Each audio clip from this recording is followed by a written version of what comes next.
to be able to care for those children.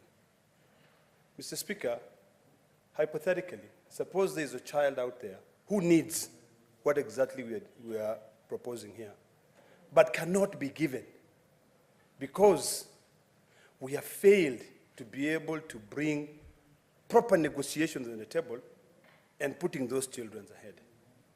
Sometimes, Mr. Speaker, when I read all our proposals, I think we miss the boat. A lot of them are futuristic, although I support futures works, and I'm particularly happy with Senator Ogolla having even cared for future mothers. This is something which most people don't even consider it. You're only thinking about today, but you're not thinking about tomorrow. There are three very, very important things in this bill which I hope to demystify. Briefly, there's the issue of maternal. That is something which is separate. There's the issue of a newborn. And then the third part is the issue of the child health. Mr. Speaker, what Senator Beatrice Ogolla has done, she has taken the mother, proposed measures to ensure that that mother, whether she's sane, because in most cases, Mr. Speaker, when you go through our streets, you'll find a pregnant street woman. You know, sometimes you'll see a mad woman who is pregnant. I just want to say thank you, my dear sister, for thinking about every member of this society. We are all here today courtesy of children who are born, our electorates, people who voted for us to be in this house, to be able to think about other future generations. So it is imperative that the first thing, and this is the first thing that I want to request my sister to do, is where she's talking about providing a proper health care, I think number 8, where she says, every healthcare provider shall provide a child from the time of birth to age 12. The following, she goes into comprehensive newborn care, including postnatal follow-up as may be prescribed. Number 2, she says, health services that ensure child survival growth. Mr. Speaker, I want to persuade my dear sister to allow us to amend that section to make sure that that child who is born is attached to the mother's insurance policy until that child is 1 year old. In our culture, Mr. Speaker, the Maasai, and I'm happy to see that in this bill, it takes into consideration different cultures, background. That is actually very good, because we should never forget that we come from somewhere. In our culture, when a child is born, when the umbilical cord has been cut, you are told, hold your life, and I hold my life. That is the way all of us, in fact, in Maasai, say, my bonga like. Mr. Speaker, today, because of the many challenges that we have created for ourselves, our healthcare is in a dilapidated state. The only way that we can ensure that, one, that mother, and I said I will divide this bill into 3 sections as I debate, as I try to persuade my dear brothers and sisters, honorable senators, to fully support this, is that that mother needs care. You know, this bill talks about future mothers. I love that. This bill talks about pregnant mothers. I love that. This bill talks about mothers after delivering. But what I want to do is now to say, let us combine them such that the care that we are seeking to be able to provide for these mothers, those, because they are intertwined, the mother and the child maintain the same policy. If today any of our citizens go to the hospital and delivers, up to the time you deliver, your policy covers both you and the unborn child. The moment the child has been put on the table, you are now asked by the hospital to provide a medical cover for that child. Who knows if that child is going to be able to survive for 30 days, for 90 days? So I want to propose that we now become future-centric and we amend insurance policies, Insurance Act, so that it covers that child and that mother for 1 full year, until the time when that child can be able to survive. We lose a lot of children. One, because either the mother cannot afford to pay for her own insurance policy and also pay for the child. Mr. Speaker, there's only one section that I'm not very sure of, and I want my sister to be able to elaborate this further. Still on the section 8, where it says in her bill, she says, I'll read 2 and 3, where the child under subsection 1, and subsection 1 talks about the issues that I've been trying to explain on the care that is supposed to be given to the child and the mother, is severely malformed at the time of birth, the healthcare provider may refer the child to a relevant medical practitioner for comprehensive assessment, diagnostic, and treatment. And then further it says, a healthcare provider shall not, and the word here shall not, provide healthcare services to the child under subsection 1 unless the healthcare provider has obtained consent from the parent or the guardian of the child. Mr. Speaker, I see that as a bit contradictory, because here we are saying, let us provide that child with the best care. But then when you are putting it into a condition where it depends on the mother to say, provide my child with care, and if you don't do that, that child is not treated, we are actually going to cause a lot of problems. So, Mr. Speaker, I would like to persuade my sister to delete that section and to ensure that everything that we are saying here, that we are talking about making sure that we are providing our mothers and children with the best cover, is to ensure that the state takes responsibility. It takes responsibility on that child until that child is 1 year old. You know, in future, we might actually say until that child is emancipated. You know, and that time you're looking at about 18, 19 years old. But because we are realistic on the state of our finances as a country, I think there's nothing bad in amending Insurance Act and ensuring that that child and that mother are together for 1 full year. Let my policy covers. Mr. Speaker, I've noted that in this bill, the Cabinet Secretary has been given a lot of responsibilities. I dare say the reason why we're having a lot of problems today in this country, particularly because of this issue of the strike by the doctors, is because although our function has been fully devolved, you know, level 1 to level 5, we are still relying so much on bureaucracies of a Cabinet Secretary. I think it's about time, and this House must now ask serious questions. Are we really ready to deal with the issue of devolution? Are we? You know, we should always say, we always keep on saying, form follows functions. You know, even in this bill it says that county government shall provide money for the maternal, newborn, and the child health programs. Should we now be saying that we cost, how much it will cost per child to be protected, to be provided with services, and this House allocate that money? When we allocate that money, we deduct from the money that is being allocated to the Ministry of Health. If today, Mr. Speaker, you take the budget of the Ministry of Health, you'll be shocked. It is almost equivalent to almost 30 counties, allocation to almost 30 counties. And what do? Just a bunch of policies, keep on talking, running up and down. They cannot even sit down and agree with the doctors.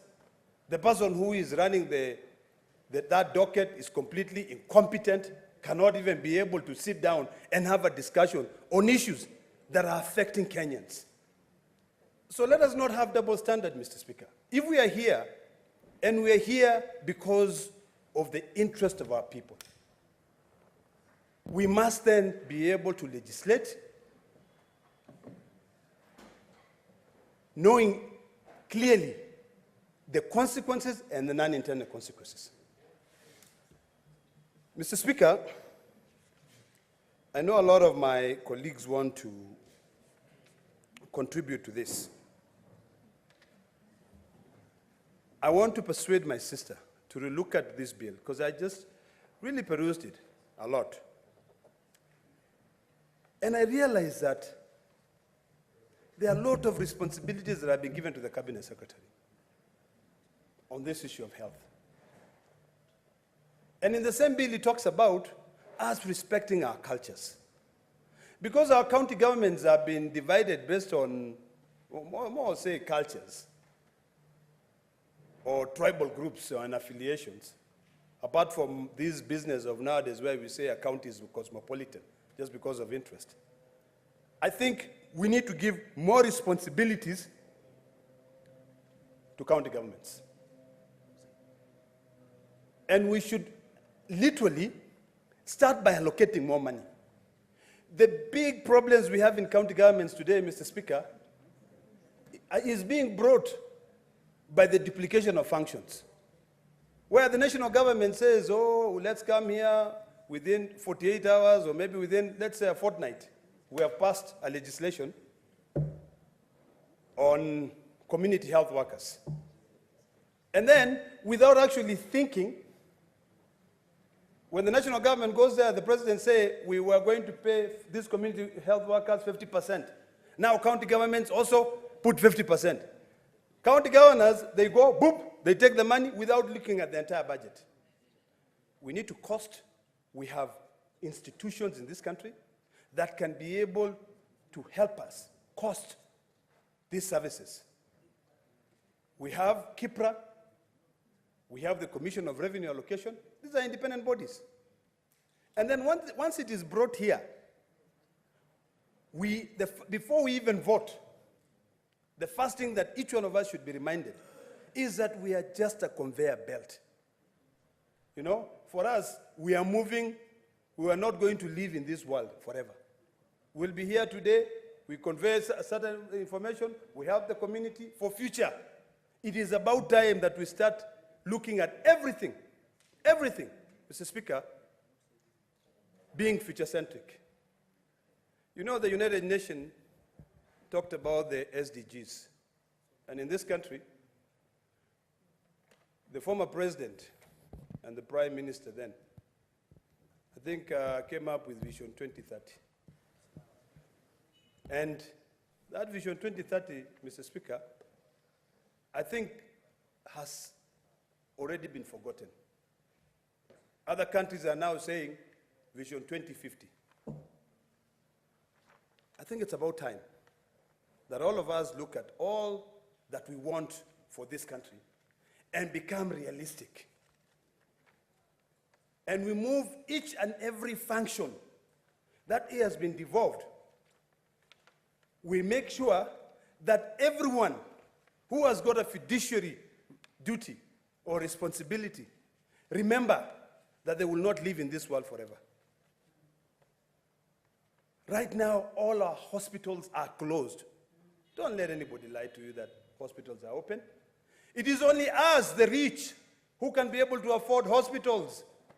Because when we fall sick here, no one gives a hoot in hell about the strike of the doctors. We'll get on a plane, first class, business class ticket, go to Dubai for treatment. But the people who have brought us here, what do? They wallow in poverty, they die. I think it's about time that we rethink seriously. And as I conclude, Mr. Speaker, I fully support this bill. And I want my sister. There's a point of order. Senator Eddy, what is your point of order?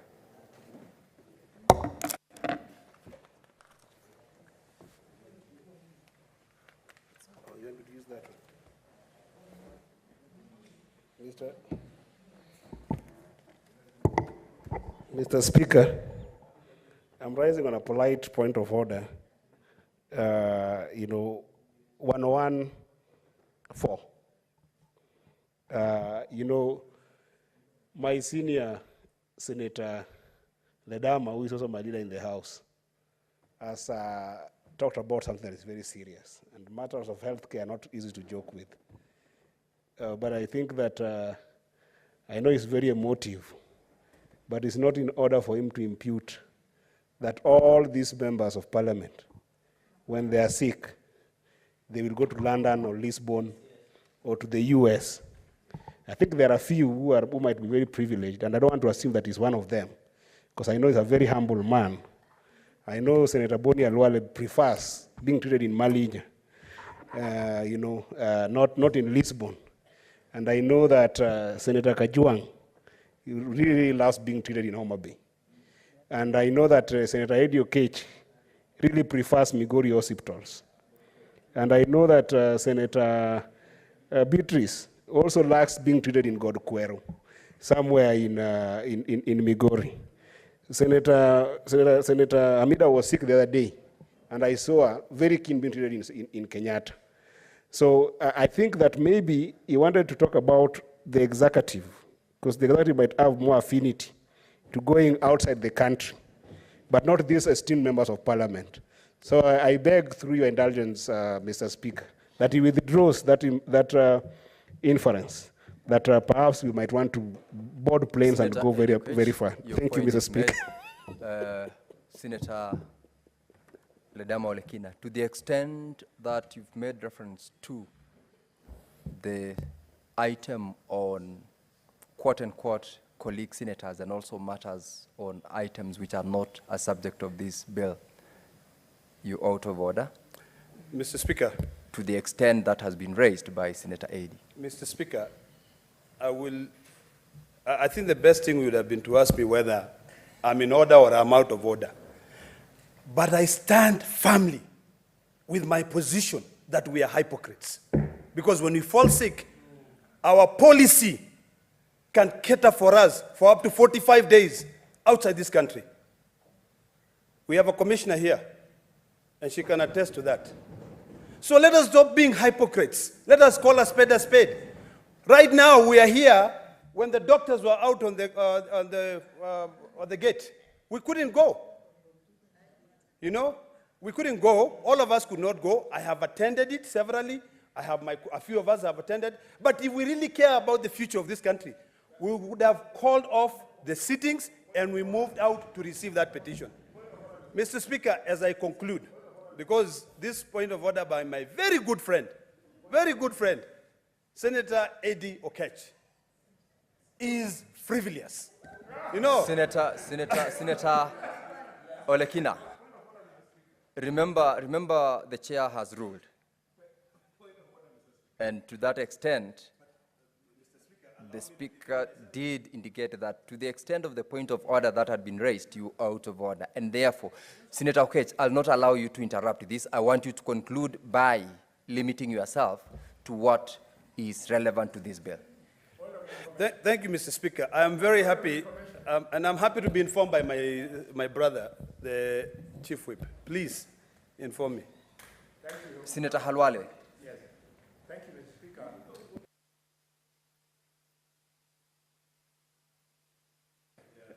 The senator for Narok for his stand on the plight of patients and doctors in this country.